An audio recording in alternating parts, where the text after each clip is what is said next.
Hi hello అండి. Welcome back to my channel పద్దు express. మళ్ళీ వచ్చేసిందండి పద్దు ఎక్స్‌ప్రెస్ ఇంకో వీడియోతో మీ ముందుకొచ్చేసింది. ఇది ఏంటనుకుంటున్నారా? అవరేకాయ గింజలు అదేనండి ఆనపకాయ గింజలు ఉన్నాయి గదా! అవి ఇంకా మీరు వదిలిపెట్టలేదా అంటున్నారా? వదిలిపెట్టలేదండి. ఎందుకంటే దాంతో ఎన్ని రకాల వంటలు చేయొచ్చనేది మీకు చూపించాలి గదా! అందుకోసమని. అంటే ఒక్కసారి అయి ఒలిచి పెట్టేసుకుంటే రకరకాలు చేసేసుకోవచ్చు. వాటిని ఎలా చేశాను, అలా ఎలా ఒలిచాను ఏంటనేది డీటెయిల్స్ ఇంతకుముందు చూపిచ్చాను. కానీ మళ్ళీ మర్చిపోయి ఉంటారేమో అని ఊరికే లైట్‌గా అలా చూపిస్తున్నాను. ఒకసారి వెనక్కెళ్ళి నా ఛానల్‌లో చూసుకోండి. దీన్ని క్లీన్‌గా ఎలా క్లీన్ చేసుకోవాలో, ఎలా ఒలుచుకోవాలో అంతా కూడా చూపిచ్చున్నాననమాట. ఇప్పుడు ఇలా ఒలుచుకొని పెట్టుకున్నాను గదా! అంటే మీకు మర్చిపోయారేమోనని లైట్‌గా మళ్ళీ కొంచెం గుర్తు చేయటం కోసం ఇది చూపిస్తున్నానంతే. ఇవి గింజలు ఇలా ఒలిచినయి మనకి బయట కూడా దొరుకుతాయండి. ఇదిగో గింజలు ఒలిచినయి దొరుకుతాయి. లేదంటే ఒలవకుండా అలా కూడా దొరుకుతాయి. ఇప్పుడు దీంతో కుర్మా ఎలా చేసుకోవాలో చూపిస్తాను చూడండి. దానికి కావాల్సినయి ఉల్లిపాయలు, టమాటాలు, పచ్చిమిరపకాయలు, బంగాళదుంపలు ఒక 2 బంగాళదుంపలు, అలాగే 2 వంకాయలు, ఇంకా కొత్తిమీర, పుదీనా, అల్లం, వెల్లుల్లి, అలాగే చెక్క, లవంగం, కొంచెం మిరియాలు, కొంచెం నూనె. ఇవి గింజలు మామూలు ఆనపకాయ గింజలు ఒలిచి పెట్టుకున్నాం కదా, అవే గింజలనమాట. చెప్పాను కదా, సీజన్లో అన్నీ ఎవరింట్లో అయినా సరే ఇవే ఉంటాయండి. అందరూ చాలా ఇష్టంగా తింటారు ఇవి. ఆ సీజన్ అయిపోయిన తర్వాత ఎటు దొరకవు కదా, అందుకని చెప్పి అందరూ ఆ సీజన్లో మాత్రం ఇలాగే తింటుంటారు. అవి ఒలిచి పెట్టుకున్నారంటే ఉప్మాల్లోకండి, బిర్యానీల్లోకి అన్నిట్లోకి వేసుకుంటారు. ఇగో ఇందులోకి బంగాళదుంప కూడా నేను కట్ చేసి నీళ్ళల్లో వేసి పెట్టుకున్నాను. అలాగే వీటితో పాటు ఇగో వంకాయ ముక్కలు కూడా. అంటే ఈ అచ్చగా ఈ గింజలతోటి ఒదిగిచ్చదు. ఇవి కూడా వేసుకుంటే టేస్టు బాగుంటుంది. అది కూడా ఒదిగిస్తుందనమాట. ఇప్పుడు ఒక ప్యాన్ తీసుకొని కొంచెం ఒక 2 స్పూన్లు ఆయిల్ వేసుకొని ఈ ఉల్లిపాయలు వేయించుకోవాలి. ఉల్లిపాయలు, పచ్చిమిరపకాయలు అంటే దీనిలోకి మసాలా రెడీ చేసుకుంటున్నాను. ఈ మసాలాకి ఏమేం కావాలనేది ఇదిగో చూపిస్తున్నాను చూడండి. ముందుగా ఓ ప్యాన్లోకి ఉల్లిపాయలు, పచ్చిమిరపకాయలు వేసుకున్నాను. అలాగే నెక్స్ట్ ఇవన్నీ వేయించుకొని మిక్సీ పట్టుకుంటే ఇంకా ఈజీ అయిపోతుంది. ఇంకా ఎక్కువ కష్టం ఉండదు. చూసారా, ఇప్పుడు అల్లం, వెల్లుల్లి కూడా వేసుకున్నాను. ఇవి కూడా వేసుకొని ఇలా కొంచెం లైట్గా వేయించుకుంటూనే మిగతావన్నీ ఒక్కొక్కటి యాడ్ చేసుకుంటూ ఉండాలి. ఇది చూడండి, మిరియాలు వేసాను. ఇప్పుడు ఇది రాత్రిపూట మీరు రెడీ ఉద్యోగానికి వాళ్ళు ఉంటారు కదా, వాళ్ళు రాత్రిపూట రెడీ చేసి పెట్టుకోవచ్చండి. ఇదిగో మిరియాలు వేసాను, చెక్క, లవంగాలు వేసాను, కొంచెం వేయించుకుంటా ఉన్నాను చూడండి. ఇప్పుడు దీనిలో కొత్తిమీర నీళ్ళల్లో వేసుకున్నాను. కొత్తిమీర, పుదీనా కడిగేసి దీనిలో వేస్తున్నాను. ఉద్యోగాలకు వెళ్ళేవాళ్ళు పొద్దున్నే తొందరగా అవ్వదు కాబట్టి ఇదంతా రాత్రిపూట వేయించుకొని మిక్సీ వేసి పెట్టుకుంటే పొద్దున్నే చాలా తొందరగా అయిపోతుంది ఈజీగా. నేను అలానే చేస్తానండి. పొద్దున్నే బాక్సులు పెట్టాలన్నప్పుడు నేను ఇదే పని చేస్తాను. ఇలా రాత్రిపూట మసాలా అంతా రెడీ చేసేసుకొని చూడండి లాస్ట్‌లో కొత్తిమీర అంటే దీనికి ఈ మామూలు కారప్పొడి, కారం అదంతా ఏమి వేయమనమాట. అందుకే పచ్చిమిరపకాయలు ఎక్కువేసాను. అలాగే మిరియాలేసాను చూసారా? ఇది గ్రీన్ కలర్‌లో వస్తది. అందుకే కొత్తిమీర, పుదీనా కూడా వేసాను చూసారా? పచ్చిమిరపకాయలు వేసాము కాబట్టి అంతా గ్రీన్ కలర్‌లో వస్తది. చూడండి చివర్లో కొంచెం టమాటాలు కూడా వేసుకుంటున్నాను. ఇవన్నీ వేసుకొని అంటే టమాటాలు ఇవన్నీ కూడా కలిపి టమాటాలు కొంచెం మెత్తబడితే సరిపోతుందనమాట. చూడండి ఇవన్నీ వేసుకున్నాక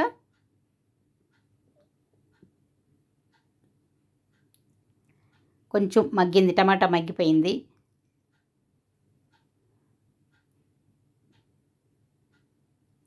మూత పెట్టి కాసేపు మగ్గే వరకు ఉంచుకోవాలన్నమాట. ఇంకొంచెం మెత్తబడాలి.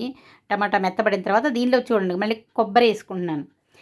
విడిగా ఇప్పుడు టమాటాను, కొబ్బరి విడిగా కూడా పేస్ట్ చేసి పెట్టుకోవచ్చు. లేదంటే వీటితోనే కలిపి వేసేసుకోవచ్చు చూడండి. టమాటా, కొబ్బరి అన్నీ కలిపి ఇలా మసాలా రెడీ చేసేసుకొని వీటి చల్లారిన తర్వాత మిక్సీ వేసుకొని పెట్టుకోవాలి. ఇంకా తర్వాత ప్రాసెస్ చాలా ఈజీ అనమాట. ఇదొక్కటే అనమాట ఇందులో. ఇది రాత్రిపూట చేసి పెట్టుకున్నారంటే పొద్దున్నే చాలా తొందరగా అయిపోతుంది. చూడండి తర్వాత ఒక మందపాటి గిన్నె తీసుకొని నేనన్నీ చూసారా నా ఏఎంసీలోనే చేస్తున్నాను. ఇందులో ఎక్కువ ఆయిల్ కూడా వేయలేదు. ఒక 2 స్పూన్లు వేసాను అంతే. ఇందాక వేయించడానికి ఒక 2 స్పూన్లు దాకేసాను. ఇప్పుడు ఒక 2 స్పూన్లు వేసాను. ముందుగా కొంచెం సన్నగా తరిగిన ఉల్లిపాయలు వేసుకోవాలి. ఉల్లిపాయలు వేసి కొంచెం వేయించుకోవాలి ఉల్లిపాయలని. ఇవి కొంచెం లైట్గా వేగిన తర్వాత చూడండి ఇలా వేయించుకోవాలి. ఈ కొంచెం లైట్ బ్రౌన్ కలర్ వచ్చేలాగా వేయించుకోవాలి. చాలా సింపుల్ అండి. మసాలా ఒక్కటే రెడీ చేసుకుంటే ఈ చేసుకోవటం ఇది చాలా చాలా ఈజీ. చూడండి ఇప్పుడు నీళ్ళలో కట్ చేసి పెట్టుకున్నాం కదా బంగాళదుంపలు, వంకాయ ముక్కలు ఇవన్నీ కూడా వేసుకోవాలి ముందుగా.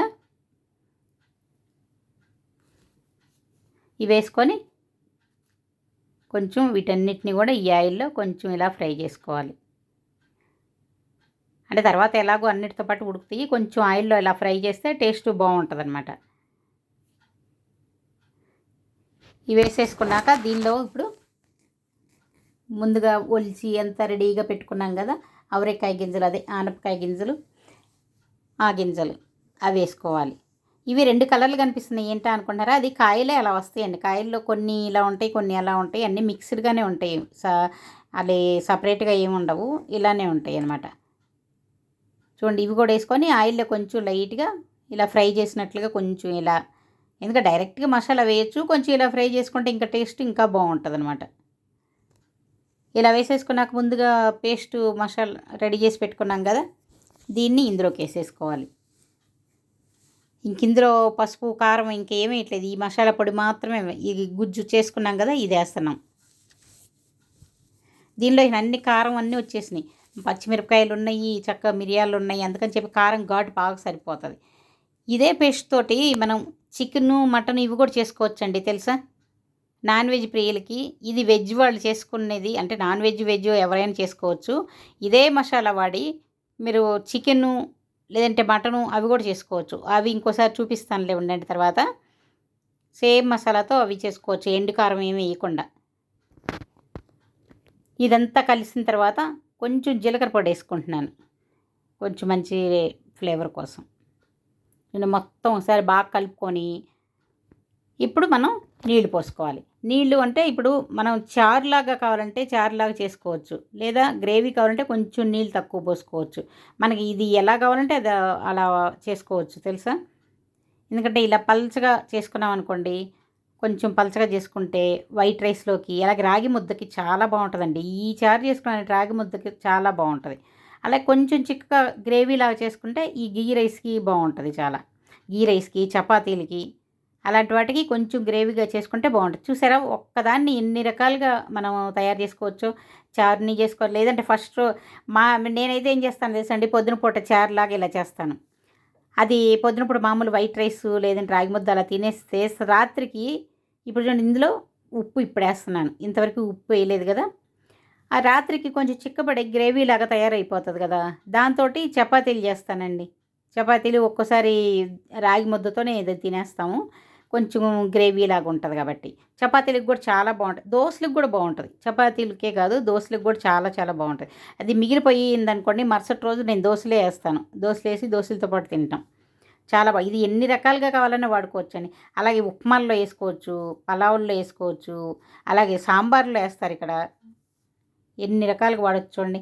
ఇందులో చూడండి గింజ ఉడికిందా లేదా ఒకసారి చెక్ చేసుకుంటున్నాను. ఆ గింజ ఒకటి, ఇలాగే బంగాళదుంప ముక్క ఒకటి, ఆ 2 కొంచెం ఉడకబట్టిందంటే ఇంకంతే, ఇంకెక్కువ అక్కర్లేదు.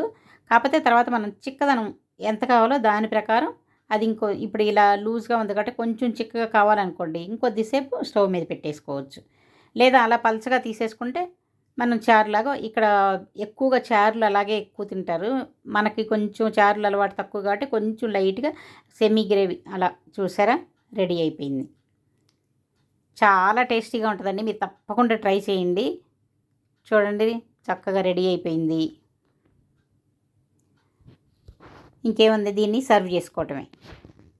చూసారా ఇది చాలా చూడటానికి చాలా ఇంట్రెస్ట్గా బాగుంది కదా, అలాగే తినడానికి కూడా చాలా చాలా బాగుంటుంది. ఇది గీ రైస్తో తినొచ్చు, రాగి ముద్దతో అయితే సూపర్గా ఉంటుందండి. చపాతీతో తినొచ్చు, దోశతో తినొచ్చు, వైట్ రైస్తో తినొచ్చు, దేంతో తినకూడదు అన్నిటితో తినొచ్చు అండి. చూసారా చాలా చాలా బాగుంటుంది. నేను ఇంతకుముందు గీ రైస్ చూపించాను కదా, దీంతోనే ఈ గింజలతోనే ఆ గీ రైస్తో పాటు ఈ కుర్మా వేసుకొని తింటే చాలా బాగుంటుంది. ఈ 2 నేను ఒకే రోజు చేశానండి, కాకపోతే 2 లాంగ్ అయిపోతుందని 2 వేరువేరుగా పెడుతున్నాను. ఎలా ఉందండి, నచ్చితే లైక్ చేయండి, షేర్ చేయండి, సబ్స్క్రైబ్ చేసుకోండి. ఇంకో వీడియోతో మీ ముందుకు వస్తాను.